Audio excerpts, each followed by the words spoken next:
Bem-vindos de volta à disciplina História do Direito. Bom dia a todos e a todas. Hoje, dia 20 de outubro de 2021, e nós vamos hoje dar continuidade ao nosso estudo sobre a formação do direito moderno, tendo em vista aquela discussão que nós vimos desenvolvendo, tanto sobre o justnaturalismo enquanto escola de pensamento que vai se desenvolvendo na modernidade, com a particularidade da formação dos estados, né? A gente está desconstruindo também um pouco de alguns mitos relacionados à formação dos estados nacionais, né? Na aula anterior a gente falou um pouco sobre essa ideia de Portugal como o primeiro estado nacional, pioneiro, né? E, além disso, nós vamos falar também um pouco sobre essas doutrinas jurídicas que são criadas a partir dessa etapa da modernidade, como que isso vai influenciar a formação do direito brasileiro. Então, a partir desse momento, a gente também vai começar a direcionar um pouco mais os nossos estudos para a formação do direito brasileiro, do direito do Estado brasileiro. Mas, para entender isso, a gente vai precisar entender o contexto do Estado português, da colonização e também dos períodos que antecedem, né, a própria independência do país. Eu também vou aproveitar, né? A Railane estava fazendo uma questão, estava trazendo uma questão sobre o verbete, e eu vou comentar também hoje sobre os impactos do iluminismo no pensamento jurídico, relação do iluminismo com o absolutismo, talvez eu comente alguma coisa, então vamos avançar também nessa área. Quem é que tem alguma pergunta ou dúvida antes de começarmos? Estão conseguindo lidar bem com as atividades?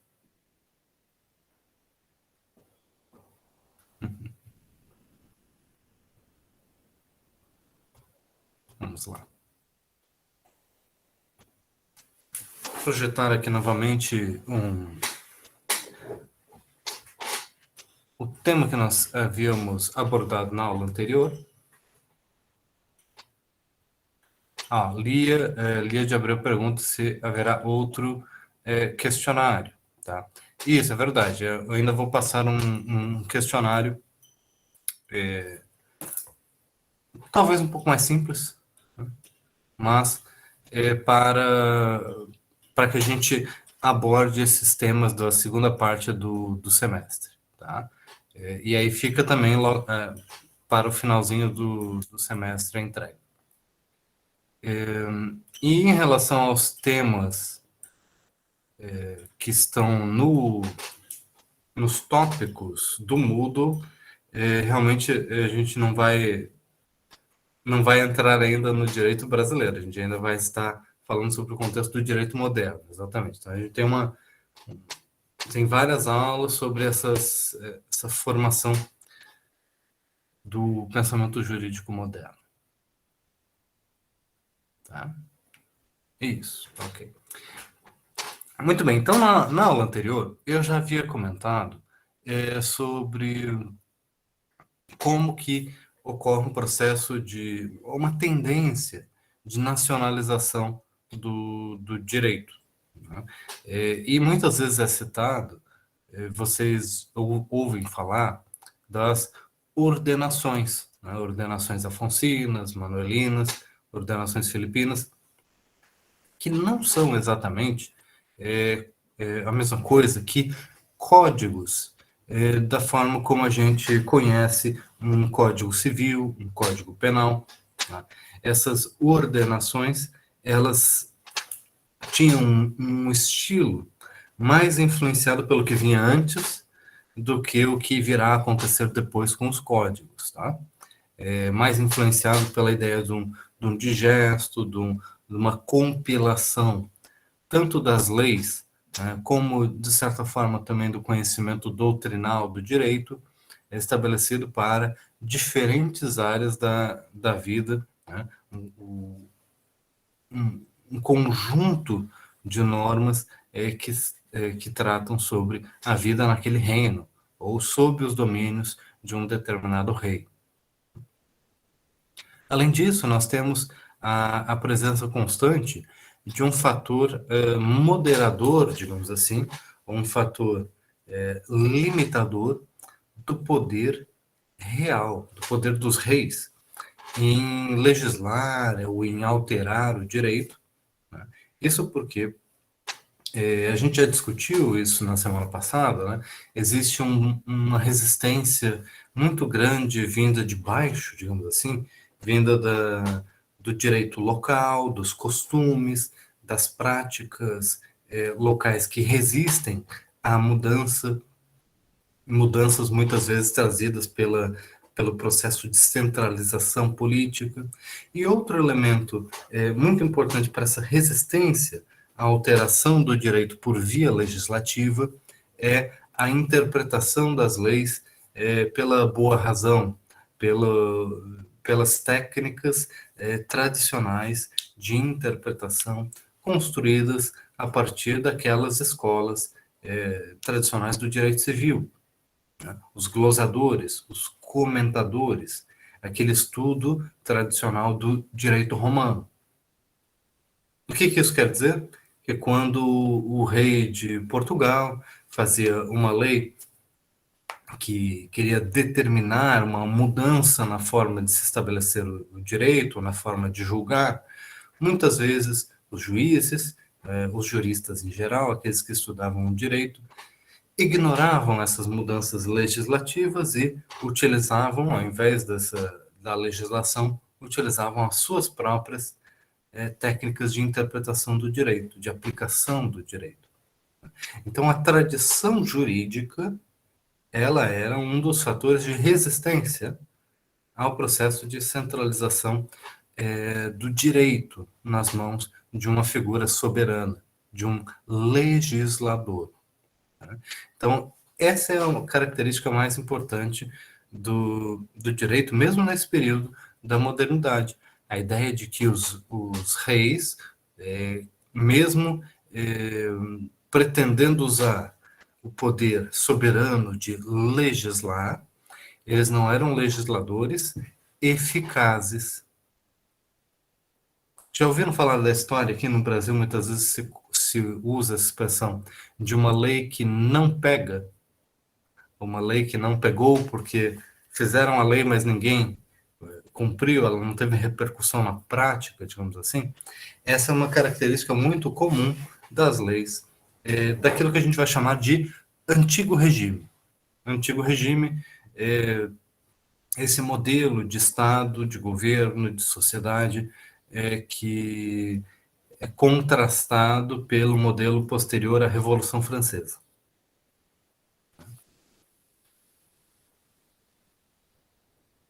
Ficou claro até aqui? Tá? Então, duas coisas que a gente precisa lembrar. Primeiro, ordenações não são a mesma coisa que códigos, código civil, código penal. Tá? As ordenações são compilados de leis, de dispositivos jurídicos variados e não possui uma sistematicidade. Não possui um sistema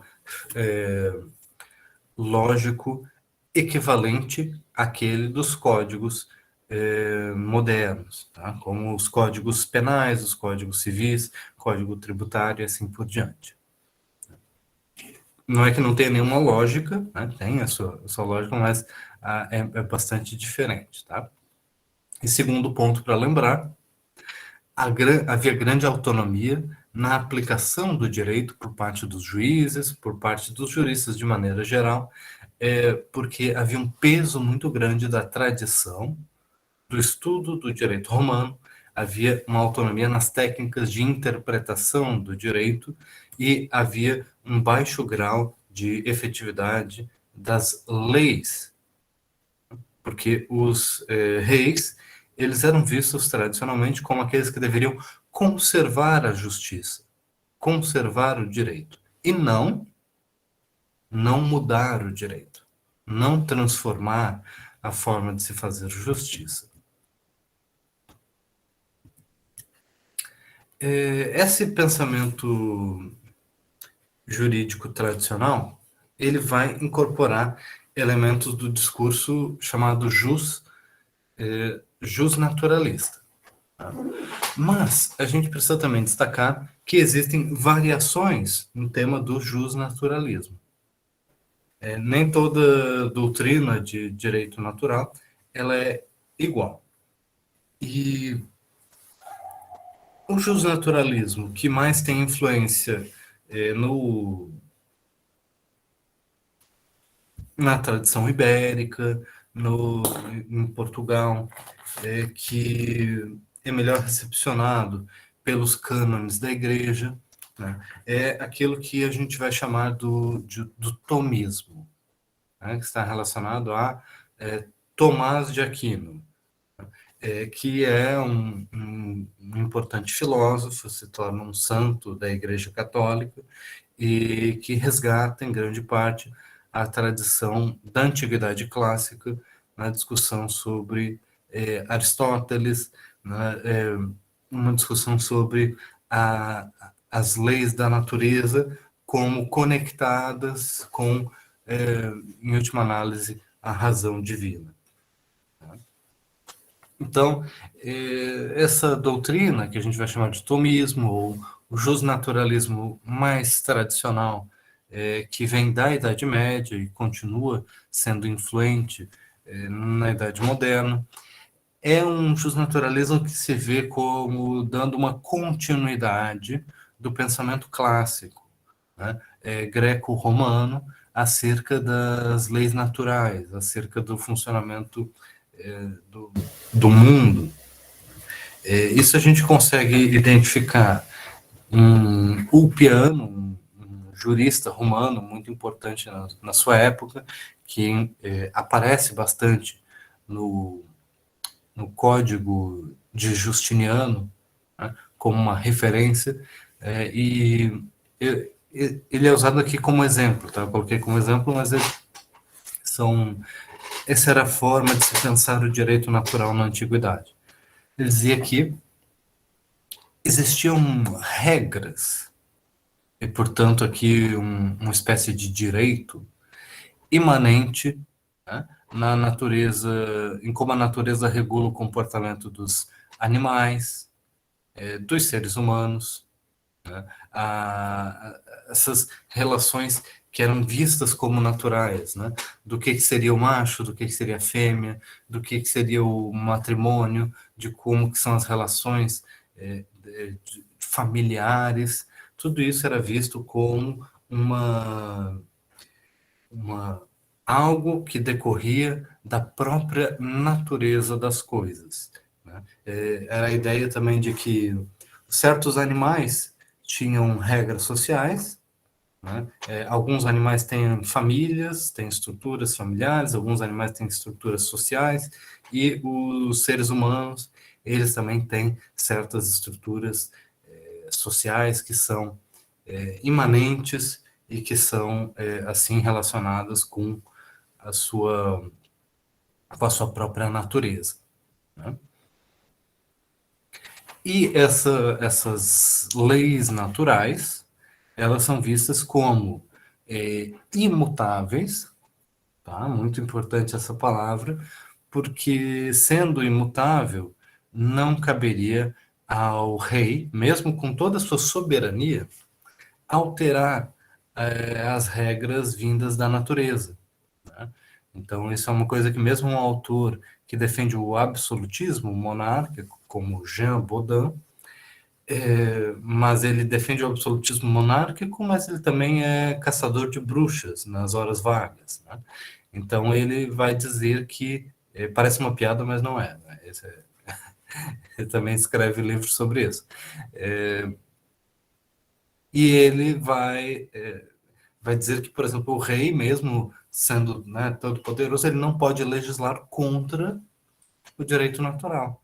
Ele não pode fazer com que os triângulos se tornem quadrados ou se tornem círculos, né? Então, ele não pode mudar a natureza das formas geométricas, por exemplo, porque elas vêm da própria natureza, mas também não pode transformar o homem em mulher, não pode transformar as regras do casamento, não pode transformar, não pode permitir que certos elementos dessa tradição sejam alterados, porque eles vêm da própria natureza das coisas.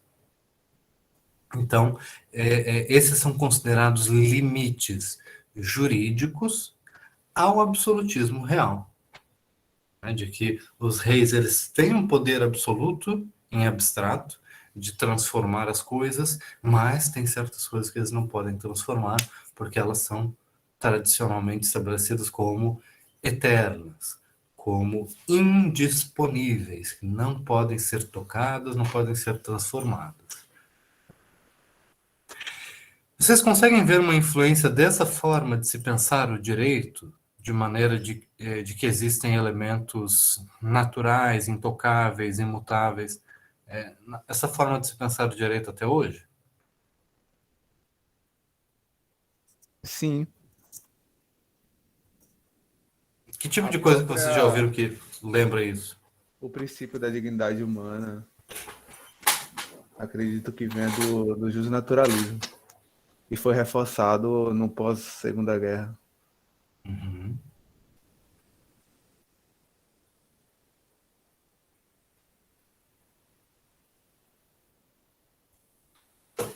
Dignidade humana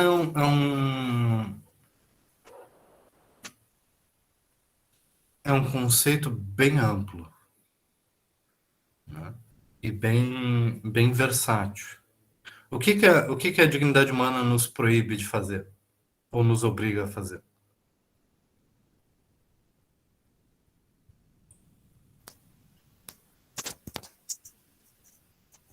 É a questão dos direitos básicos, né?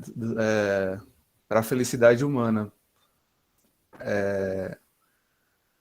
O direito à alimentação, o direito aos princípios básicos. Eu diria que não sofrer violência é meio abstrato, né? Isso. Então, o justnaturalismo tradicional, tomista, ele não é pensado nessa forma abstrata. Não que não haja um pensamento acerca da dignidade, tá? Mas o que eu quero dizer é que ele toma algumas coisas concretas como imutáveis, como eternas. Por exemplo, hierarquias existentes entre homens e mulheres. A ideia de que o homem é um ser completo, né, perfeito, e a mulher é uma espécie de versão xerox, assim, meio mal feito, porque faltam alguns pedaços, não é completa, portanto é um ser inferior. Não tem completo domínio da razão, não tem todas as costelas, não tem todas as coisas presentes no corpo, né? Falta alguma coisa ali, esse tipo de concepção. Claro, os juristas, né, não falam isso hoje, mas isso tem um impacto, uma influência muito grande na forma como o direito é pensado. Ou então a ideia de que o casamento não é uma instituição social, política, não depende da, não tem a ver com as relações civis com o Estado, portanto não pode ser mudado. É uma relação que é natural. Já ouviram algum tipo de discussão sobre isso?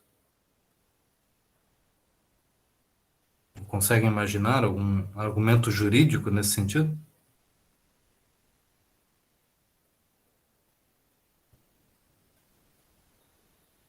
Repete, professor, por favor. Vocês já ouviram alguma discussão sobre o casamento sendo uma instituição natural, que, portanto, não pode ser alterada juridicamente? Quando o senhor diz natural, se refere ao quê?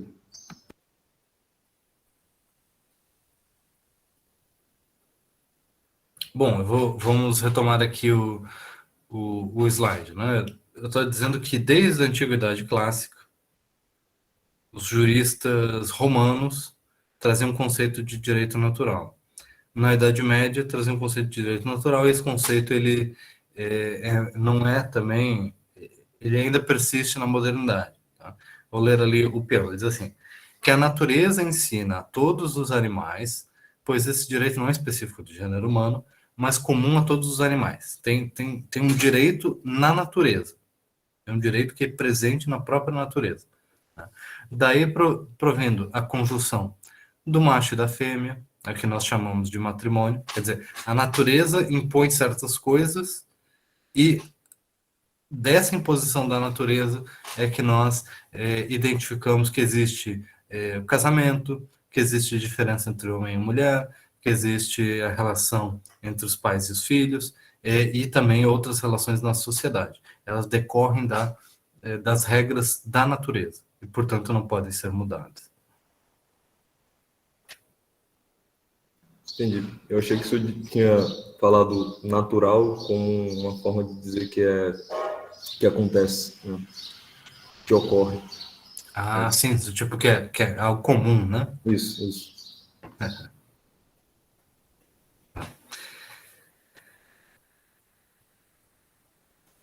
Professor, Sim. há alguma influência do justnaturalismo clássico grego nesse período, né, de transição? Já que o Renascimento traz, traz influências, né, do mundo clássico grego, romano. Isso. Então, vejam só, vocês. Estava mencionando Tomás de Aquino, que é um personagem muito importante da conexão da cultura grega, romana, da sua cultura clássica, com o pensamento medieval. E ele faz essa transição. Ele ajuda a conectar essa ponte, as pessoas dizerem que não se perdeu aquela cultura clássica, de que ela está ali incorporada à doutrina oficial da Igreja Católica. O Tauan menciona na igreja, o Tauan menciona no chat. Né? Então, a própria igreja ela estabelece isso como uma espécie de cânone, essa herança cultural do passado, mas agora através da linguagem do cristianismo, não mais na perspectiva do pensamento clássico, do pensamento grego, do pensamento romano, mas aquelas bases filosóficas dentro de uma doutrina cristã. Né? Então, o que seria a razão da própria natureza das coisas se torna, como vamos ler ali, né? A lei natural é aquela fração da ordem imposta pela mente de Deus, governador do universo, que se acha presente na razão do homem. Então, na ordem social das coisas, na ordem natural das coisas, existe uma parte dessa ordem que vem diretamente da natureza, e essa natureza, na verdade, é a manifestação da própria vontade, razão divina. Então, as pessoas, elas podem usar a razão, mas elas vão usar a razão apenas para conhecer essas regras, não para mudar essas regras. Ficou mais claro? Sim, é como, fazendo um paralelo assim, guardadas as devidas proporções, é como se fosse uma hierarquia, um sistema jurídico que o justnaturalismo tomista seria a Constituição, né? Que você deveria seguir, não deveria contrariar. Fazendo um Isso, paralelo então, com a contemporaneidade. na Idade Média e mesmo no início da modernidade, existe um discurso jurídico, mesmo dentro da discussão sobre o absolutismo dos reis, que fala sobre as chamadas leis fundamentais. Leis fundamentais de um reino. As leis fundamentais era aquela área do direito que era considerado como intocável, que não poderia ser alterada nem mesmo pelos reis. E essa área do direito que não podia ser alterada nem mesmo pelos reis era vista como, em parte, esses preceitos do direito natural, esses preceitos da religião, né, da igreja, do que é considerado direito divino, e alguns elementos que seriam anteriores ao próprio poder daquele rei, como a regra de sucessão, né? Como que se como que se define quem é o rei. Isso é uma norma, uma regra fundamental, né, que vem antes do próprio rei, né, porque ele foi rei porque existe aquela regra, entendeu? Então, é esse o lugar, né, de fundamento jurídico que ocupa o direito natural, o direito divino e essas leis mais tradicionais. Equivalente, o lugar é equivalente ao lugar que as constituições ocupam nos estados modernos, né? No Brasil, por exemplo, nós temos a ideia da Constituição. Isso não quer dizer que as leis fundamentais sejam equivalentes às constituições, tá? Porque elas são muito diferentes em conteúdo, em forma, mas tem esse caráter de fundamento para o funcionamento do reino e mesmo do poder dos reis. Exato, entendi, professor. Mas certamente isso chegará a um conflito, né? Porque já que nesse novo sistema político vai surgir o direito comercial, com o capitalismo sendo imposto e tudo nas colônias, e a igreja abominava isso, né? Essa prática capitalista. É interessante, né? Eu nunca cheguei a ler essa parte em textos, mas certamente haverá, porque a igreja condenava práticas capitalistas, né? Comerciais. Me dê um exemplo do que a igreja condenava. O lucro exagerado, O que é o lucro exagerado? a usura, a usura, A em usura é a termos... mesma coisa que o lucro? Agora você me pegou.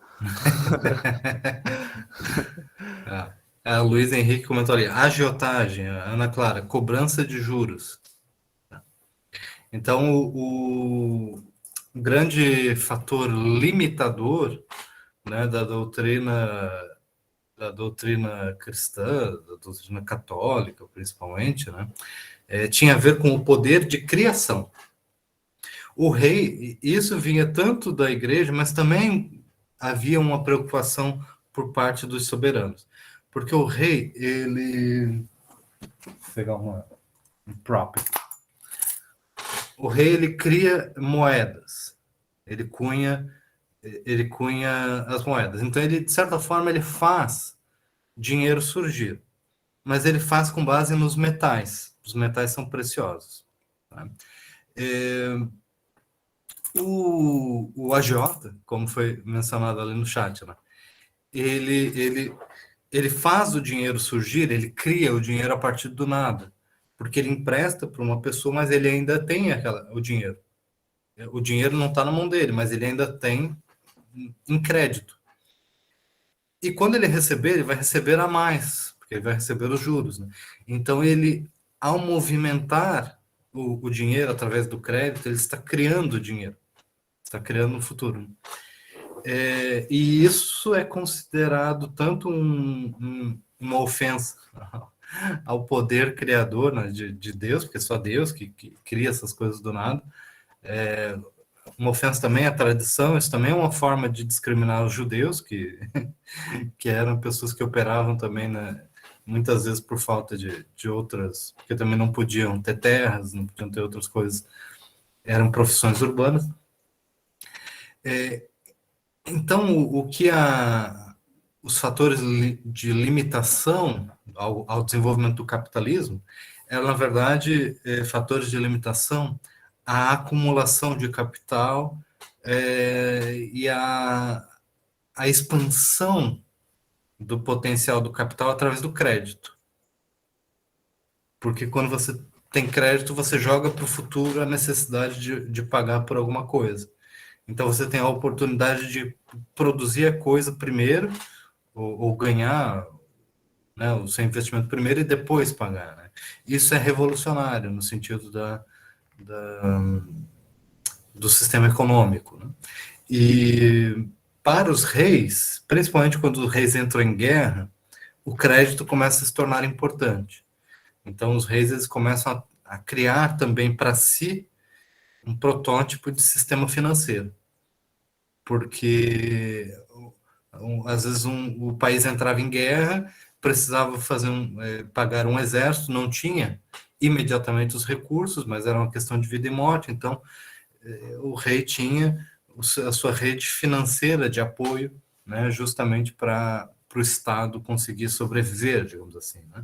Então isso, por um lado, esse também vai ser um motor de transformação das coisas. Outro, como mencionou o Guilherme, o próprio protestantismo. Tá? As reformas protestantes, a dissolução dessa hegemonia, né, da igreja. Mas também não dá para dizer que Portugal, Espanha não tivessem ali alguma coisa de empreendimentos exploratórios, comerciais.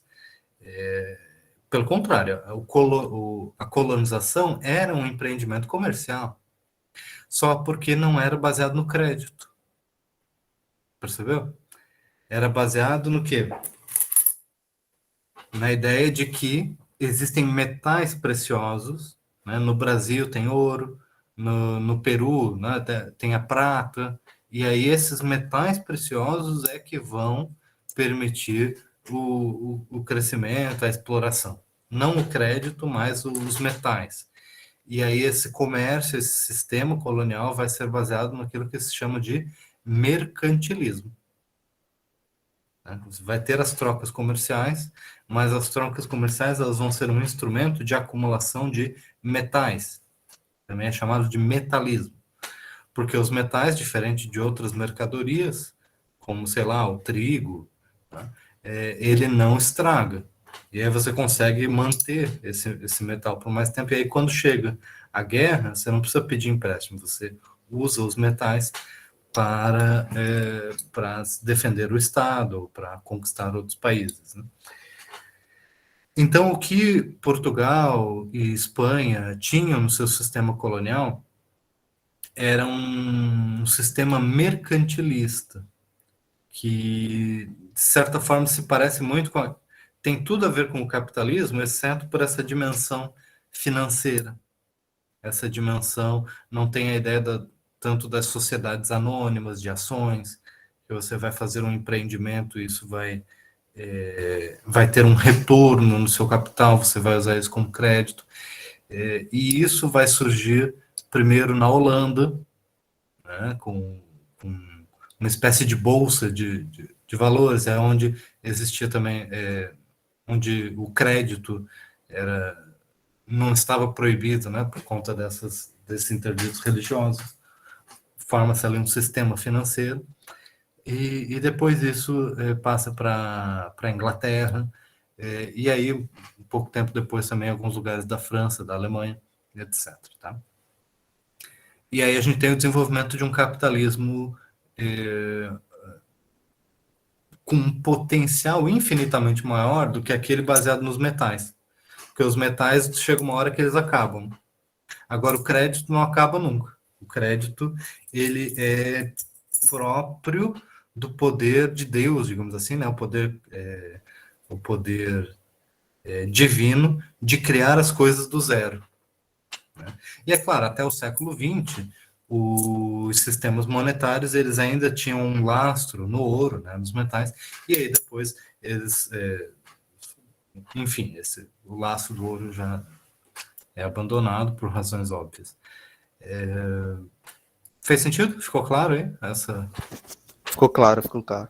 Então é nesse sentido aí, professor, um dos motivos de Portugal e Espanha não romperem os estados, não romperem com a igreja, né? Conseguem viver assim de forma até harmônica até na contemporaneidade.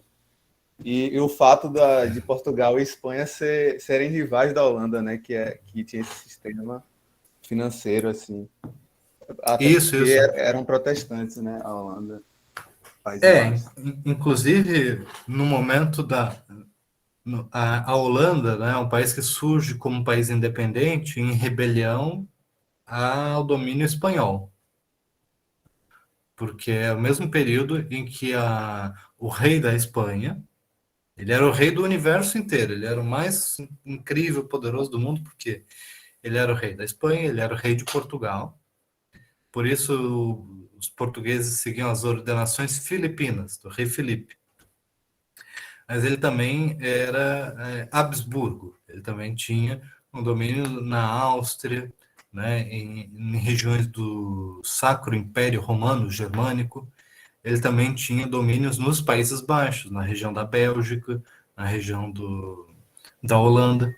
Também tinha no sul da Itália, Nápoles, Sicília, Sardenha. Também tinha nas Filipinas, né, na Ásia, né, além de todas, praticamente boa parte, né, das Américas.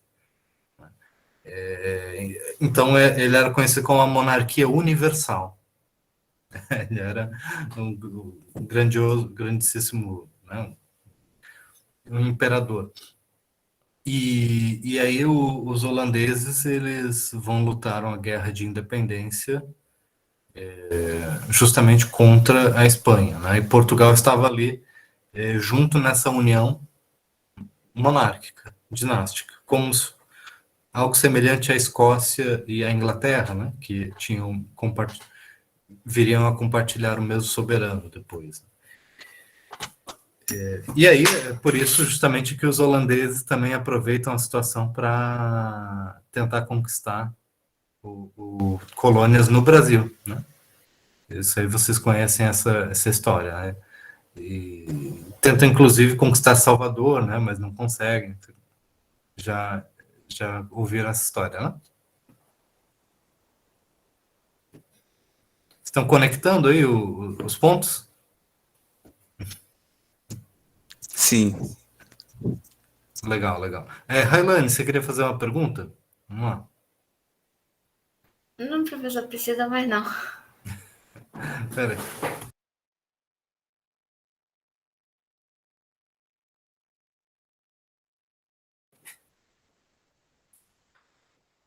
Muito bem. Então,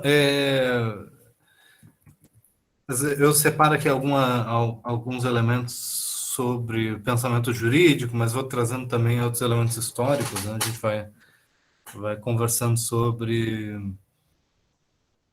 o desenvolvimento desses sistemas, do Estado, do sistema econômico, tá?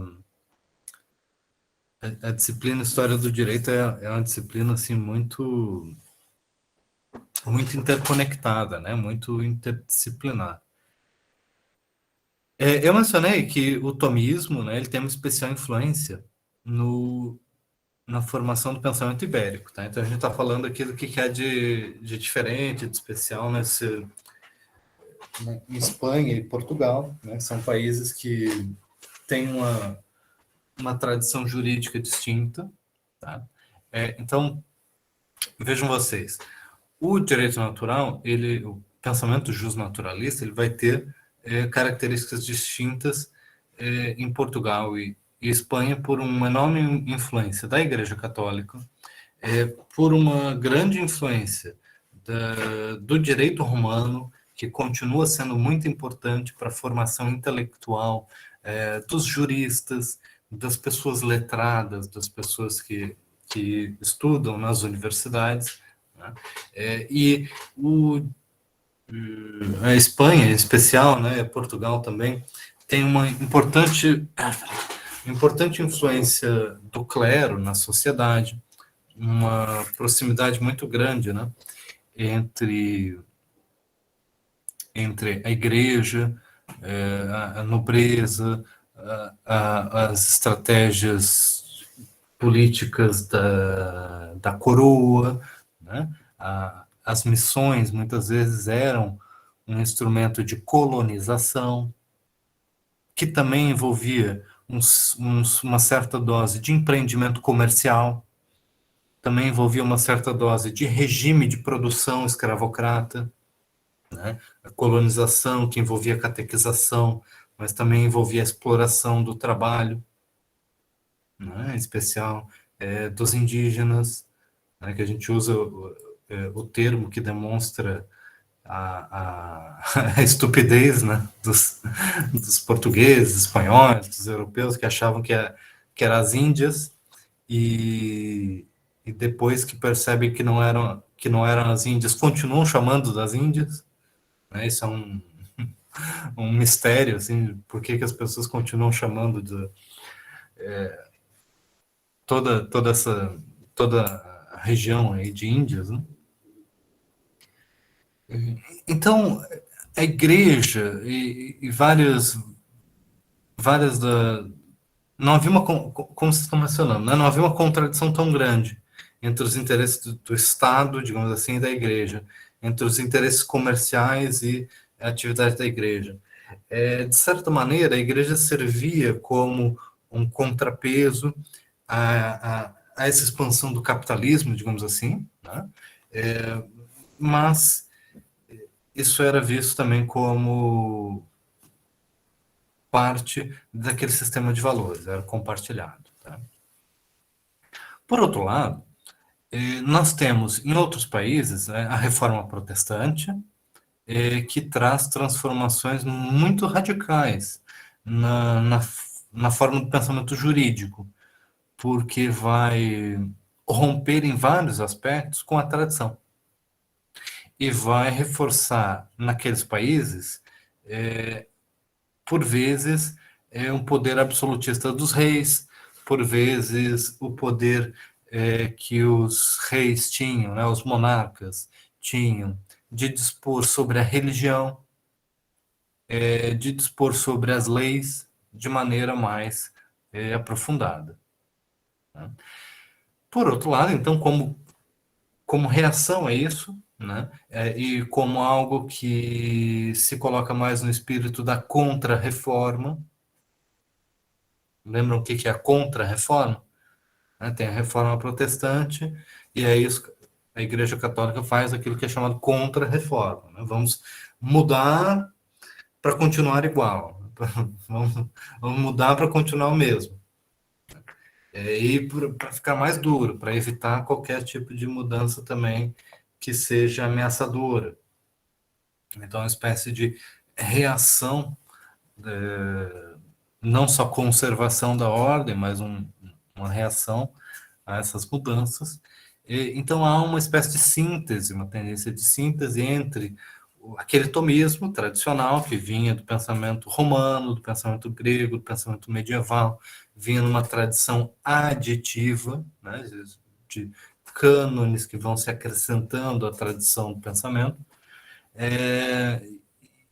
e junta-se isso a uma formação um pouco mais empírica, um pouco mais voltada para a modernidade, para o racional, para a observação da natureza, mas também para a formação de um método racional de estudo. Tá?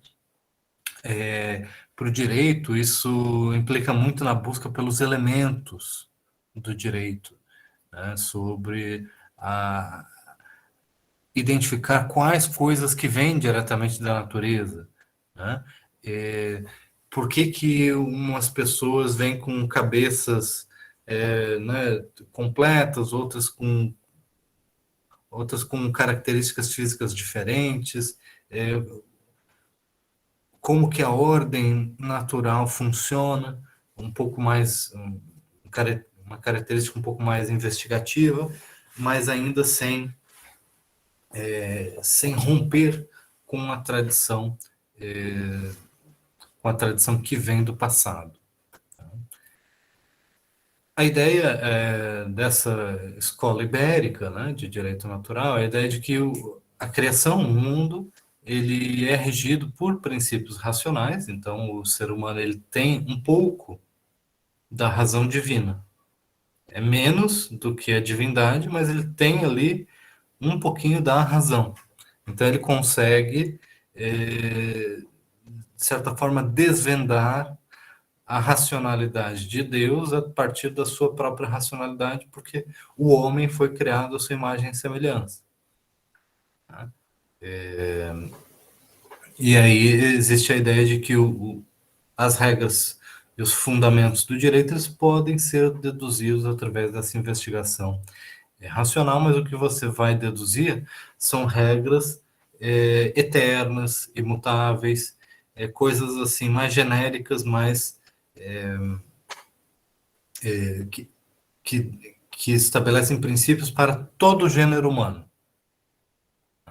Então, aqui, nesse sentido, se lembra um pouco aquilo que vocês tinham mencionado, né, sobre dignidade humana, um termo mais amplo, assim, mais genérico, né? Ou a ideia de que de que todo o gênero humano deve seguir determinadas regras, né? Não sei se vem isso já como uma questão contraditória com a vigência de sistemas de dominação e de escravidão, né? Eventualmente se aponta esse tipo de contradição.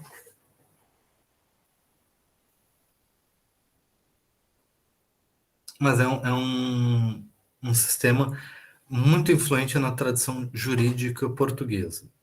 E, por consequência, também a tradição jurídica brasileira, né? Essa ideia de que o direito civil, por exemplo, nos seus dispositivos, ele também significa um estudo de elementos naturais da sociabilidade humana. Tá? Eventualmente vocês vão encontrar esse tipo de formulação, né? Talvez não na disciplina Direito Civil, né? Porque hoje ela é muito mais moderna na forma como ela é lecionada, mas em artigos da internet ou em textos às vezes mais tradicionais sobre o direito civil, vocês vão ver esse tipo de discurso, essa ideia de que o direito civil nada mais faz do que, de certa forma, dar uma roupagem jurídica mais complexa, né, mais atualizada, para coisas que, no fundo, são coisas que vêm da própria natureza humana. Né? De que não existe uma ruptura entre a natureza humana e as disposições do direito civil. Não é uma coisa que se deixa a natureza humana de lado e se estabelece por vontade política, né? Porque as pessoas decidem fazer de uma forma diferente. E aí nós temos uma versão atual daquilo que era naquela época uma grande resistência às mudanças legislativas, né? Que é a ideia de, por exemplo, assim, não é possível mudar por via de lei disposições sobre o casamento, porque o casamento ele é uma instituição natural. Eu acho que vocês não ouvem mais esse tipo de argumento, mas eu ouvi muito há 10, 15 anos atrás. Não sei se vocês conseguem identificar essa discussão ainda hoje, mas isso era um tipo de argumento jurídico que ainda tinha um espaço dentro da nossa cultura.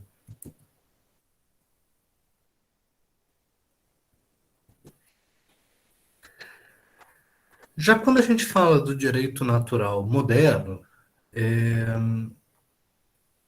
a gente geralmente se refere a um modelo diferente, que não é o modelo do justnaturalismo ibérico. É esse modelo do justnaturalismo universalista.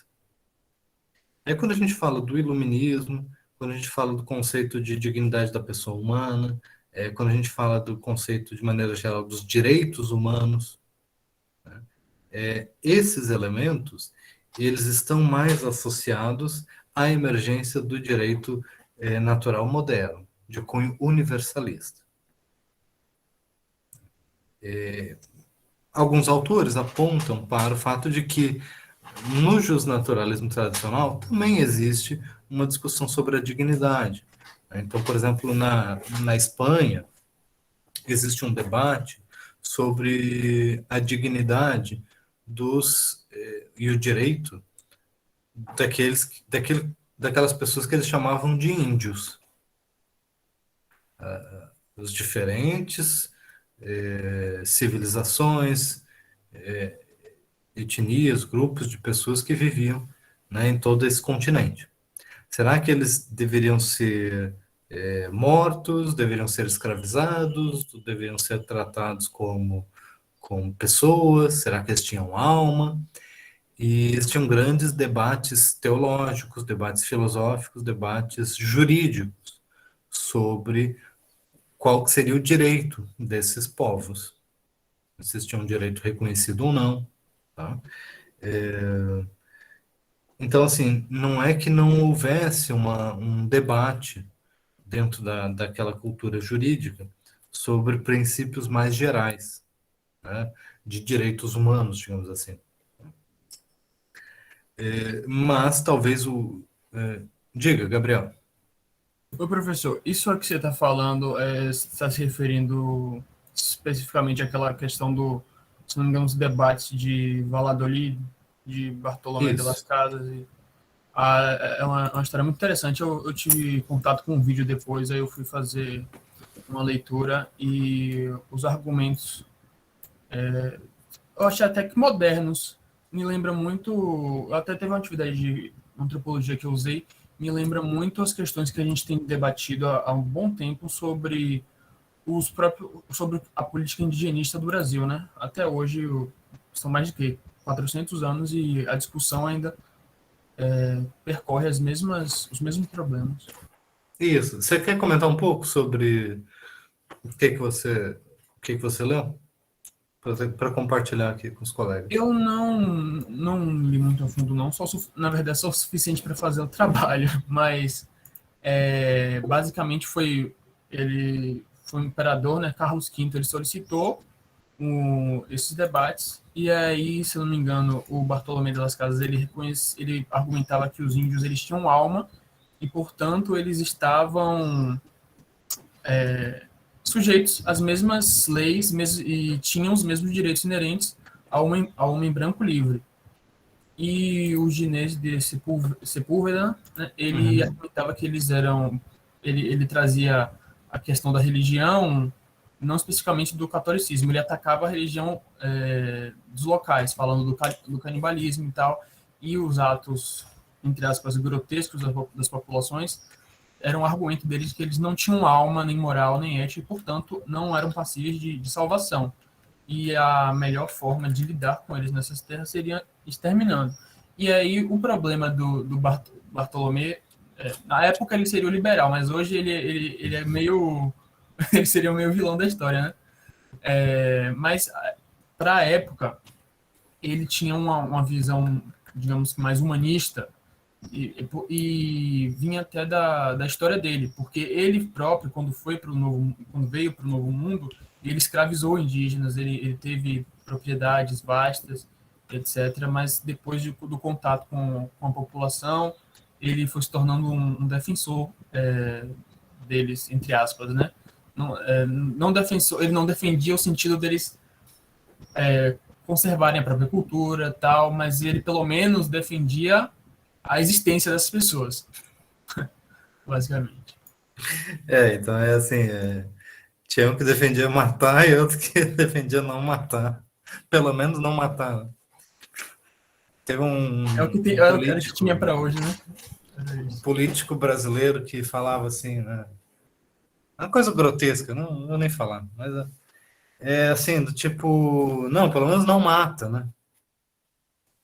É como se fosse uma espécie assim de Não, vamos ter um mínimo de humanidade, né, para com os outros. Claro, eu digo assim, ó, que é muito tentador, tá? É muito tentador utilizar isso como um precedente para os direitos humanos, né? Porque pessoas vão achar assim, porque envolve um debate na América sobre indígenas, então quer dizer que é um pouco mais desconstruído, é um pouco mais assim contra-hegemônico, então mais interessante e tudo mais. Mas não é não é a mesma forma argumentativa que está na estrutura do discurso sobre os direitos humanos, né? Os direitos humanos vêm eles têm uma forma, uma forma de estruturar o argumento. E essa forma é universalista. Essa ideia de que existem direitos universais porque o ser humano ele não é um ser definido pela sua religião, pela sua cultura, pela sua nacionalidade, né? O ser humano ele é um ser abstrato, ele é um ser universal e aí todas as pessoas se encaixam nessa categoria de ser humano e aí direitos são pensados a partir dessa abstração, né? Isso é diferente de um discurso humanista, de que você tem que tratar o semelhante, né, de forma virtuosa, porque você é uma pessoa virtuosa. Se você é virtuoso, você vai ter compaixão. Agora, se você tem vícios, você vai ser cruel. Tá entendendo? Então, você se desumaniza se você é cruel para com o outro, mesmo com um animal. Né? Quer dizer assim, você pode matar um animal para comer, mas se você torturar o animal, você vai estar se desumanizando, né? Isso é esse é um pensamento baseado em virtudes, baseado numa concepção de ser humano, mas não é a mesma concepção dos direitos humanos. Então, assim, do ponto de vista da história intelectual, eu, eu vejo esse debate como algo assim diferente. Mas tem vários autores que dizem que não, que isso é sim um precedente para os direitos humanos, de que isso é um debate relevante, né, para o pensamento jurídico atual, contemporâneo. Então, não é algo de se ignorar. Tá? Eu não vou dizer que está errado. Eu vou dizer que eu não estou convencido, digamos assim, né? Mas está aberta a interpretação. Rafael, quer fazer a pergunta? Não sei se eu peguei tudo que você está falando ali no chat.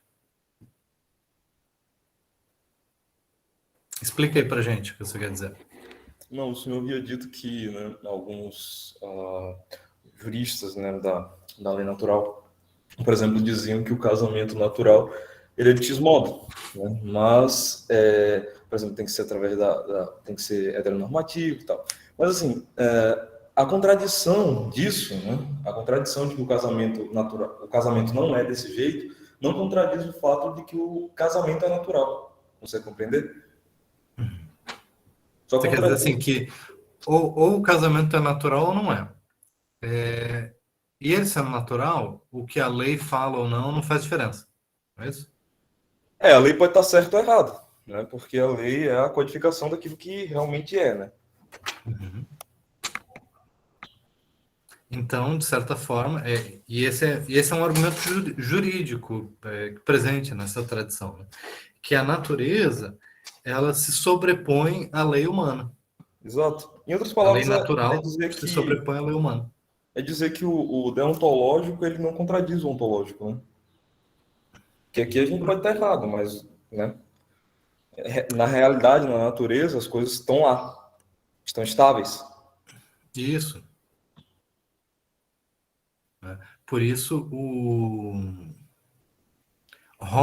Thomas Hobbes, que era um teórico do absolutismo, vai defender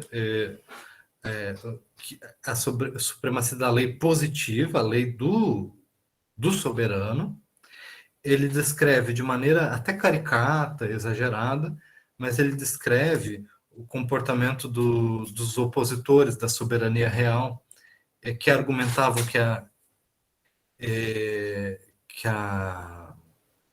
que as suas crenças religiosas ou as suas concepções da natureza deveriam se sobrepor às leis, pela mesma linha que você está argumentando, ou que você está contribuindo aqui com esse argumento.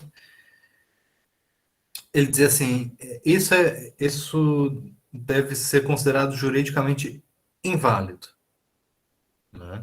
Porque, vejam, se uma pessoa acha que se ela botar uma bomba na cintura e se explodir, porque ela vai receber depois da morte uma recompensa infinitamente maior do que as recompensas ou as punições terrenas, se esse tipo de pensamento prosperar, a sociedade vai virar um caos, uma guerra de todos contra todos. Ele não usa exatamente esse exemplo do homem-bomba, né? Mas ele usa exemplos semelhantes naquele contexto, de que as pessoas vão mover guerra uns contra os outros para impor as suas próprias concepções sobre o que é a natureza, sobre o que é a religião verdadeira, sobre quais são o que o direito de verdade deveria dizer, uma vez que elas aceitam o argumento de que existe um direito de verdade que está acima da lei. Se existe um direito de verdade que está acima da lei, e as pessoas são capazes de conhecer esse direito, então o que impede das pessoas começarem a descumprir as leis? E uma vez que as pessoas começam a descumprir as leis, o que impede de todas as pessoas pegarem armas e imporem as suas próprias concepções? Hobbes, ele argumenta de forma catastrófica, digamos assim, né? Quer dizer, ele pega essa argumentação e leva ao limite e vai dizer que isso vai levar a uma guerra de todos contra todos. Talvez até a gente ache isso de forma exagerada, né? Uma forma exagerada, mas na época de Hobbes ele estava vivendo uma guerra civil, né? Então, você consegue ver como esse contra-argumento que caracteriza essa formulação como uma coisa mais... como uma coisa perigosa. Você consegue ver o sentido dessa contra-argumentação? Sim. Então, por isso que Hobbes vai defender o quê? O absolutismo dos reis e a força que as leis positivas têm. Enquanto que, por exemplo, na Península Ibérica, na mesma época, né, o que se defende é diferente. Se defende que existem, sim, pressupostos naturais que estão acima das leis, inclusive as leis dos reis. Só porque o rei da Espanha não tinha problema nenhum, porque ele era catolicíssimo. Ele não temia nenhuma contradição do que ele ia dizer e o que a igreja ia dizer, porque a proximidade era muito grande entre o ensino jurídico, a igreja e a defesa da legitimidade real. Agora, já na Inglaterra, já havia um conflito muito grande. Nos países em que ocorre a reforma protestante, esse conflito é muito mais deflagrado. Então, lá, a doutrina do direito natural, ela vai ser estruturada de maneira diferente. Não vai ser baseada nos mesmos pressupostos teóricos que na Espanha, por exemplo. Na Espanha, na mesma época que está tendo a reforma protestante na Inglaterra, os espanhóis estão circulando livros defendendo o regicídio, ou tiranicídio. O direito, e não só o direito, vejam, o dever que todos os bons cristãos tinham de assassinar os reis que não fossem, que não seguissem os dogmas da religião, da religião católica, né? No caso, da religião verdadeira. E é claro que esse tipo de retórica infla a própria perseguição dos reis protestantes aos seus súditos católicos, o que agrava ainda mais as guerras civis religiosas nesse período. Faz sentido? Sim. Então, é um período de guerras civis travadas por dissidências religiosas, por disputas pela coroa, né? Porque também sempre existiam muitos candidatos a reis, né? Naquelas dinastias. Então, o justnaturalismo moderno ele vai ser uma doutrina jurídica criada a partir desse contexto de conflitos. E aí, ao invés de se criar uma doutrina jurídica baseada na defesa de uma posição particular, você pertencer a uma nacionalidade, ou a uma religião, ou a um país, ou a um reino, os filósofos e juristas começam a criar uma argumentação que busca se tornar independente desses fatores particulares. E aí eles criam o argumento do estado de natureza. Né? Lembra do argumento do estado de natureza? Aquela coisa assim, vamos imaginar que todos nós estamos numa situação em que não existe Estado, em que não existe igreja, em que não existe sociedade. Todos nós estamos numa situação natural. Somos só pessoas. E a partir daí, o que a gente poderia construir? Né? Aí vem a ideia do contrato social, né? Que no estado de natureza as pessoas são capazes de fazer um pacto, ou um contrato, justamente para sair do estado de natureza, constituir uma sociedade. E essa sociedade vai ser fundada numa certa racionalidade.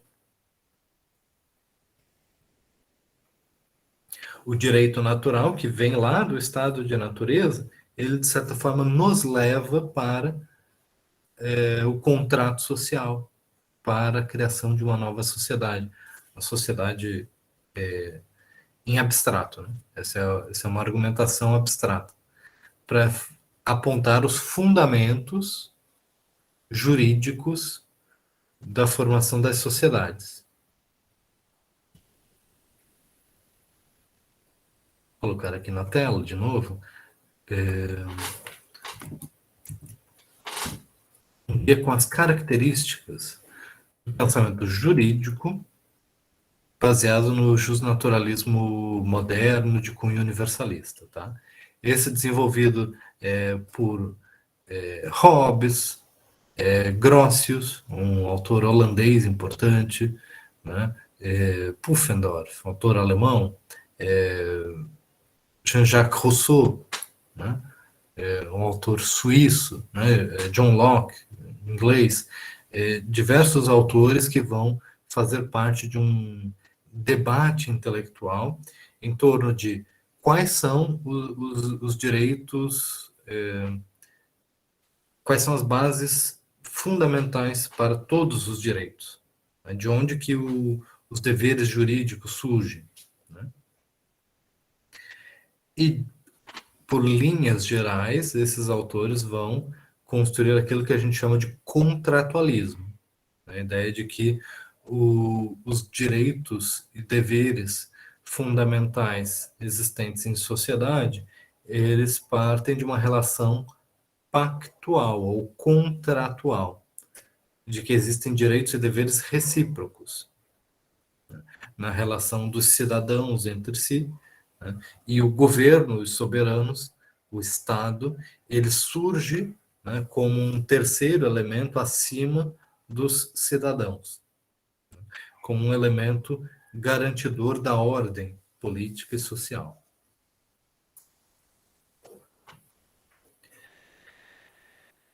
Então, de acordo com essa escola de pensamento, né? Existe uma grande preocupação com uma argumentação baseada em evidências ou na ideia de autoevidências.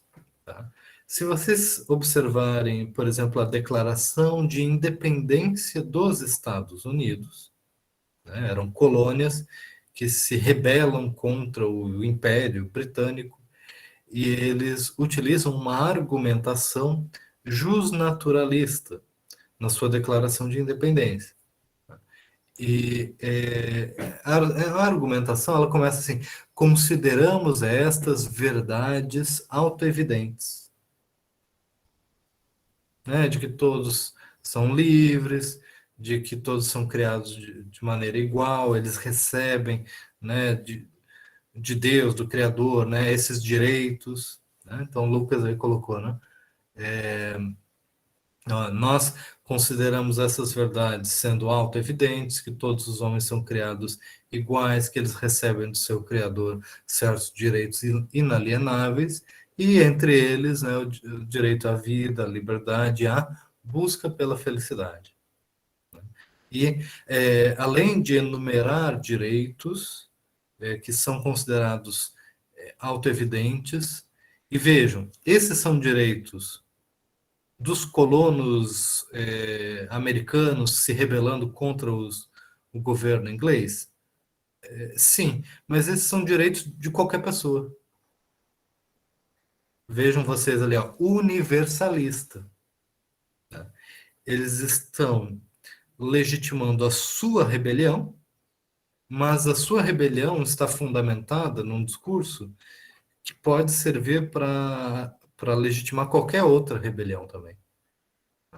Então, não é por acaso que esse é um discurso muito diferente daquele anterior, porque ele tem um lugar bem determinado na história, mas ele se apresenta como se ele não tivesse um lugar. Perceberam esse ponto? Eles não estão dizendo que eles são especiais. Eles são especiais na medida em que eles se consideram especiais na medida em que eles estão argumentando pela humanidade em geral. E aí está a base do discurso jurídico, né, dos direitos humanos. Não está em ser bonzinho. Não está em dizer assim, não, não vamos matar. Vamos ser pessoas decentes. Não, não é isso. É articular um discurso jurídico, né, em que você fala com alguém que enuncia o universal.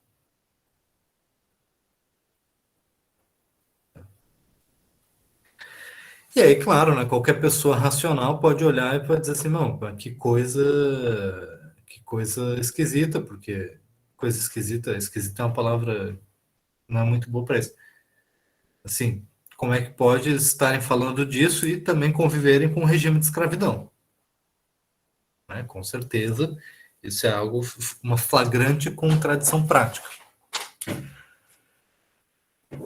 Mas a gente está estudando o quê? A articulação discursiva, né? Como que se pensa o discurso jurídico. Né? Então, ele é pensado agora nesses termos universalistas. Tá? Então, essa ideia de autoevidência, a ideia de generalidade, tá? De que cada dispositivo é sempre um dispositivo geral. Ele é baseado numa certa racionalidade. Esses primeiros elementos ficam claros. Né? Agora, o que vocês conseguem entender como o caráter subjetivo desses direitos?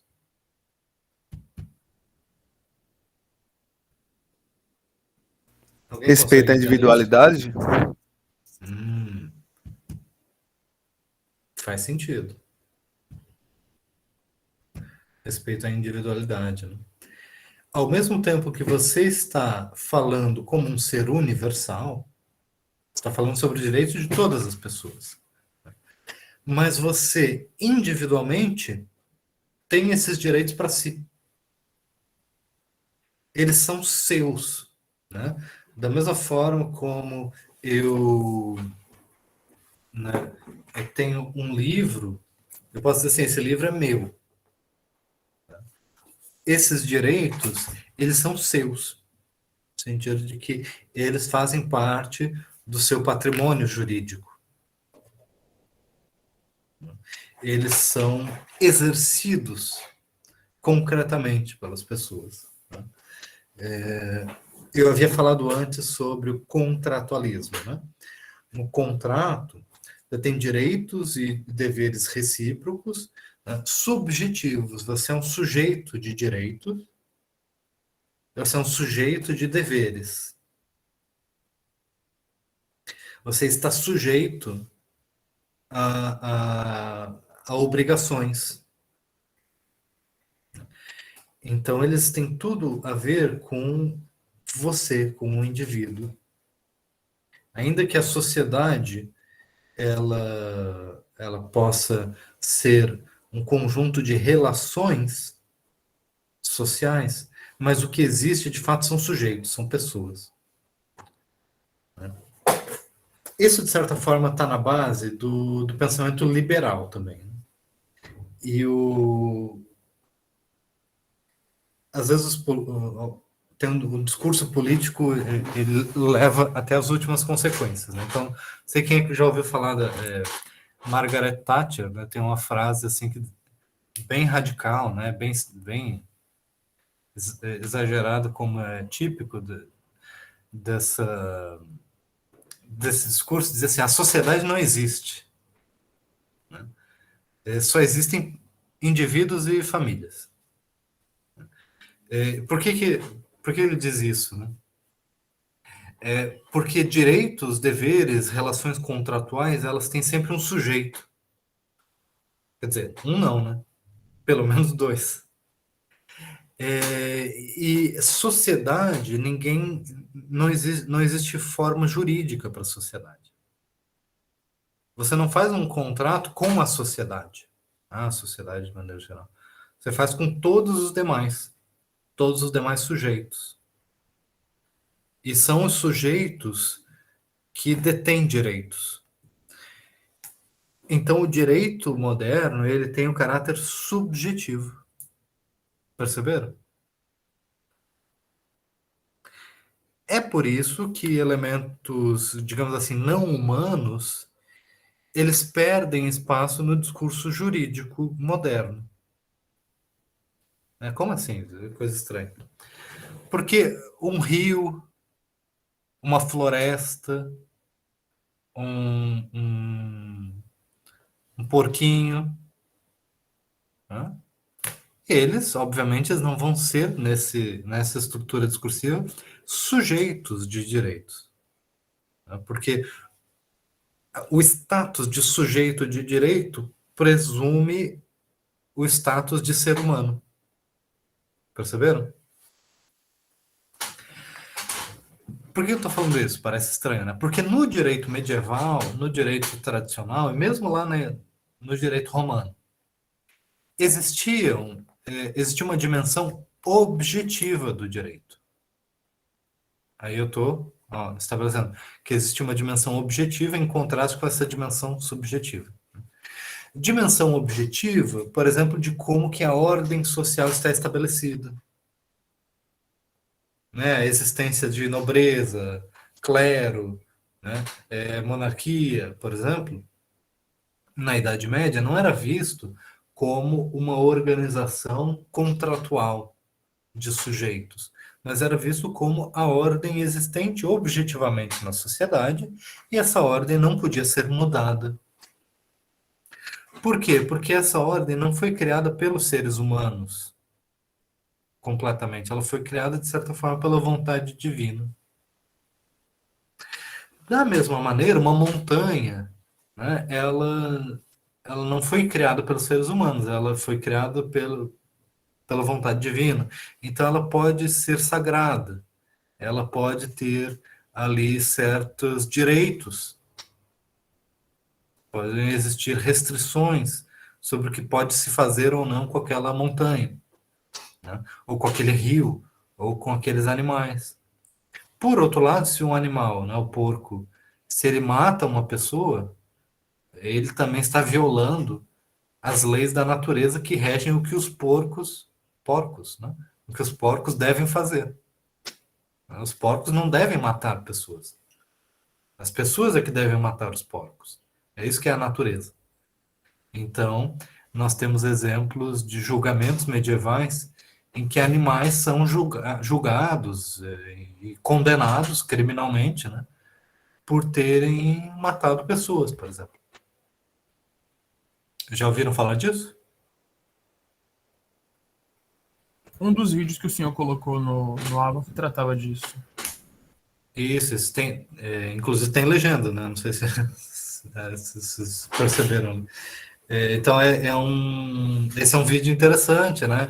Tem um filme, há um longa-metragem, né, sobre isso, que chama A Hora do Porco. É um filme bem interessante, dos anos 90, que acompanha a trajetória de um advogado que vai para uma região, assim, mais ou menos do interior, justamente para trabalhar, né, na justiça, advogar em vários casos, como se fosse defensoria pública. E daí tem vários casos, e um deles é de um porco que é acusado de homicídio. Então, e é baseado em fatos reais, né, justamente naquilo que aquele vídeo também menciona. Tá? Então, existe uma dimensão objetiva do direito medieval, do direito romano, né, que nesse modelo do direito natural moderno, universalista, vai ser perdida. Tá? Recentemente, autores que falam sobre o direito ambiental, por exemplo, eles buscam romper justamente com o quê? Com esse paradigma do direito moderno universalista. Né? Uma abordagem talvez assim pós-moderna, mas na busca por essa abordagem pós-moderna, muitas vezes se buscam elementos anteriores, como do próprio direito romano, né? Ou desses precedentes antigos. A ideia de que animais têm também direitos, né? Ou de que um rio, né? Um rio ele pode ser vítima de uma agressão, né? Como a gente viu o Rio Doce no Brasil, que foi vitimizado, digamos assim, né? Por uma delinquência, por um rompimento de barragem, por ação corporativa, né? Então existem essas novas formas de se pensar o direito, novas comparadas a esse paradigma do direito natural moderno universalista. Então aqui, entendendo bem esse modelo, a gente consegue entender, né, o que vinha antes e também o que está sendo discutido de novo, de mais inovador hoje em dia, né? Além disso, é importante destacar que esse direito natural, ele tem uma tendência para a positividade do direito, né? Quer dizer, estabelecer uma base, os fundamentos jurídicos para a legitimidade do Estado e depois, ao legitimar o governante, estabelecer ali a soberania monárquica ou a soberania do governo, do legislador, para que as leis sejam cumpridas. Né? Então, os estados que aderiram mais rapidamente a esse modelo de direito natural, eles também muitas vezes trazem uma conexão com um modelo legislativo mais forte, tá? Como expressão da soberania.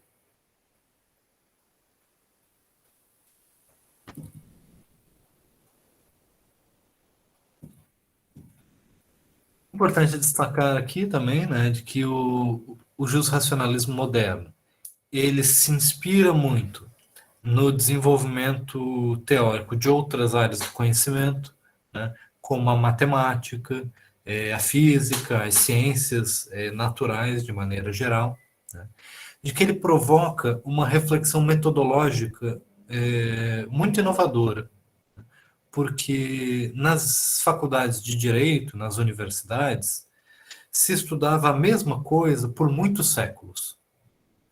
Como eu tinha mencionado, o conhecimento jurídico ele era interpretado como aditivo. Quer dizer assim, os gregos e os romanos, eles estabeleceram as bases do conhecimento. Aí, com o tempo, né, os santos da Igreja Católica, eles foram contribuindo, né, com os cânones. Aí vieram, assim, os juristas como Bártolo, Acúcio, eles foram contribuindo com o conhecimento. Aí o conhecimento foi crescendo, foi crescendo, foi crescendo, e a gente vai conhecendo cada vez mais, digamos assim. Uma espécie de linearidade crescente do conhecimento. Tem gente que até hoje pensa dessa forma, né? De que a história do direito vem lá da Hammurabi e vem conhecimento jurídico crescendo até os dias de hoje. O justnaturalismo moderno ele rompe com essa ideia de que o conhecimento jurídico ele é crescente. Vai dizer assim, não. A gente precisa mudar o método de pensamento. Antes se pensava baseado na tradição. Agora a gente vai pensar diretamente a partir da racionalidade. O que a gente consegue deduzir diretamente do raciocínio abstrato.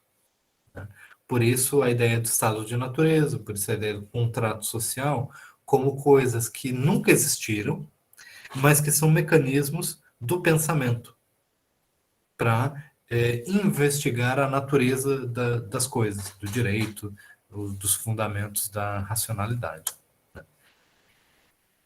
E aí o direito, ele de certa forma, ele vai ter esse status, né, de evidente, de universal e de eterno, mas nos seus pressupostos mais fundamentais, nos seus pressupostos racionais. Não tanto em disposições concretas, como qual a religião correta ou qual o modelo de governo correto. Vocês vão encontrar vários autores justnaturalistas. Hobbes, por exemplo, defende o absolutismo monárquico. Né?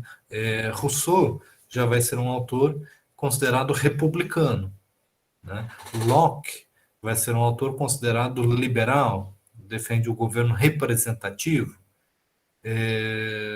E todos eles são justnaturalistas. Todos eles apresentam a sua argumentação nessa forma, ainda que as suas conclusões sejam variadas. Então, Kant vai fazer toda uma abstração, né, todo um raciocínio jurídico complexo para, de certa forma, concluir que o governo da Prússia é muito bom, né, porque é uma monarquia, tem certas ordens ali, tem certos... trata o Estado como se fosse uma república, no sentido de que é impessoal, defende a religião cristã, e está tudo bem.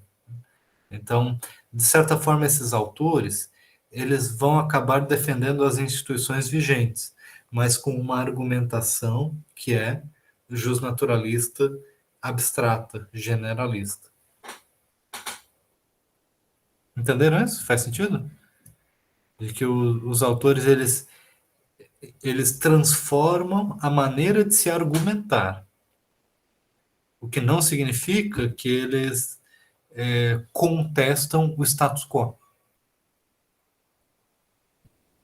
Perceberam agora por que a gente tinha falado que lá os americanos, né, eles começam a sua declaração de independência com essa ideia de que todos os seres humanos são criados iguais e tudo mais, mas na prática estão ali, muitos deles lutando contra e aí perdendo, de certa forma, a discussão até um certo ponto, mas muitos deles defendendo a escravidão. Por quê? Tem um descompasso entre a argumentação jurídica e a defesa do status quo, a defesa das relações de poder como elas estão estabelecidas. São poucos autores do justnaturalismo que são considerados revolucionários. Né? Rousseau é o autor escolhido pelos revolucionários franceses como a grande referência de autor revolucionário. Mas, quando vocês leem o Contrato Social, os argumentos são revolucionários, mas Rousseau não está comprometido, digamos assim, com uma revolução específica. Né? E por último, aqui para a gente sintetizar, né, o justnaturalismo moderno ele tem esse caráter individualista, tem esse caráter de estabelecer direitos na perspectiva subjetiva e não na perspectiva objetiva, e ele tem uma estrutura voluntarista. Né? O que isso quer dizer? Assim como a vontade racional das pessoas que está por trás do contrato social que funda a sociedade, as leis, elas podem ser constituídas e alteradas, né, as leis e o direito, com base na vontade política.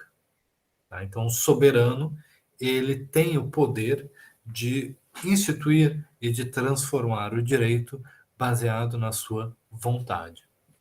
E ali nós temos a capa do Leviatã, né, que é um livro, digamos assim, grande referência, um fundador dessa tradição da relação do estado de natureza, contrato social e soberania absoluta. E ali nós temos a figura do Leviatã enquanto uma pessoa artificial. Então, o Estado, que nós discutimos na aula anterior, certos elementos sociológicos da formação dos Estados modernos, né, associados à centralização política, à militarização, né, essa parte fiscal, essa parte das guerras. Agora a gente está vendo o nascimento de um Estado no sentido jurídico, porque o Estado passa a ser uma figura fictícia. O Estado ele não é o reino. O Estado ele não é um lugar em torno de um território em que a definição do Estado depende do território, ou depende exatamente da população. O Estado é uma espécie de pessoa jurídica. É uma pessoa fictícia criada a partir do contrato social. Se vocês olharem essa imagem com uma melhor resolução, vocês vão perceber que a figura do Leviatã é uma pessoa gigante composta como se fosse por escamas, né? Porque o Leviatã ele é um monstro marinho, mas essas escamas, na verdade, são pessoas, são os cidadãos que compõem o Estado. Então, essa é uma forma que mistura um pouco a tradição de um ideal de república, que é um coletivo de cidadãos, tá? Mas ela vai ser agora incluída num discurso novo, né? De direitos subjetivos, de um individualismo na base do contrato social, mas de um voluntarismo, essa ideia de que o contrato ele cria um soberano que tem uma vontade soberana, e aí pode ditar as leis, os comandos, transformar a sociedade, transformar o direito. E esse soberano, de certa forma, ele é composto por todos os seus súditos, mas ele é mais do que tudo isso junto, né? Ele é algo a mais. Ele é um poder supremo dentro da sociedade. Tá? Então vocês veem como existe aqui no discurso jurídico também a formação de um Estado idealizado, que é um processo intelectual que ocorre em paralelo com a formação do Estado no sentido sociológico, digamos assim, né? Dos Estados nacionais se formando, conquistando territórios, estabelecendo um poder de fato sobre a sua população. Ok, gente? O que mais que vocês têm aí de dúvidas, de perguntas sobre esse período? Então, na próxima aula, eu peço para que vocês leiam um arquivo que eu coloquei no Moodle, que é a Lei da Boa Razão. Tá? Hoje eu mencionei que a interpretação dos juristas era um mecanismo de limitação do poder dos reis de legislar, e na próxima aula a gente vai analisar a Lei da Boa Razão e vai compreender ali um pouco mais sobre o que era a legislação dos reis de Portugal, como que isso influencia a formação do direito brasileiro, tá? E como que essa doutrina do direito natural e da soberania vai ser aplicada na prática, tá? Com muitas adaptações e com muitas limitações. Então, eu espero que vocês façam a leitura desse texto e também do material do Espanha, e vejo vocês na semana que vem. Obrigado, professor. Tchau. Tchau, tchau.